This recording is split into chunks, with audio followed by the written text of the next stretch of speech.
Depression এখন মোটামুটি সবার মধ্যেই কিন্তু থাকে, কিন্তু ডিপ্রেশনে যদি আমরা ডুবে যাই তাহলে কিন্তু আমরা কোনো কাজই ঠিক মতন করতে পারবো না।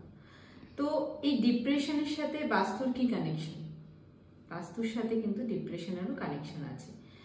আমাদের বেডরুমটা মানে যেখানে আমরা রাতে শুই, তো সেই জায়গাটা কিন্তু অত্যন্ত গুরুত্বপূর্ণ। আমাদের বেডটা কোথায় রয়েছে, কোথায় আমরা মাথা দিয়ে শুলে আমাদের চিন্তা ভাবনাগুলো রাতে মানে দূরে সরে যাবে এবং আমরা ভালোভাবে ঘুমাতে পারবো, এটা কিন্তু খুবই ইম্পর্টেন্ট।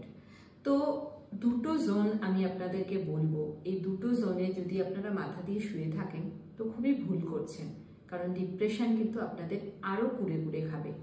এই দুটো জোন হচ্ছে সাউথ ইস্ট জোন আর একটা হচ্ছে ওয়েস্ট নর্থ ওয়েস্ট। এটাকে কিন্তু ডিপ্রেশনের জোন বলা হয়। তো আপনারা বাড়িতে দেখে নেবেন যে এই দুটো জোনের মধ্যে আপনারা শুচ্ছেন না, তো যদি শুয়ে থাকেন তো ইমিডিয়েট চেঞ্জ করুন, তা না হলে কিন্তু ডিপ্রেশন থেকে আপনারা কখনোই রেহাই পাবেন না।